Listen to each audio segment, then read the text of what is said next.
Hello, students. Welcome to my channel. Let us understand a very powerful poem by Robert Frost, Fire and Ice. Robert Frost never misses a chance to make us think deeply. Here, the poet makes us contemplate the destructive power of human emotions. So, let us get into the poem. In the first stanza, the poet says, "Some say the world will end in fire, some say in ice. From what I have tasted of desire, I held with those who favor fire." So, the poet is in dilemma whether the world will end in fire or in ice.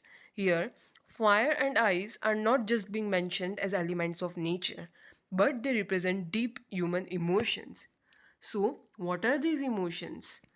So, fire represents greed, conflict, intolerance, lust, and rigidity, while ice stands for insensitivity, coldness, cruelty, and indifference. So, the poet says that some people feel that the world will end in fire, heat, or passion. But also, there are some people who say that ice is also sufficient to end the world. But the poet is personally of the opinion that world will end in fire because he has personally experienced or observed desires like greed, ambition, anger in his life, which is why he agrees that the world could end in fire. But if it had to perish twice, I think I know enough of hate to say for destruction, ice is also great and would suffice. Here, the poet says that if the world had to destroy second time, ice or hatred is also a powerful weapon and is sufficient for destruction. Fire brings about destruction in seconds, but hatred is long lasting.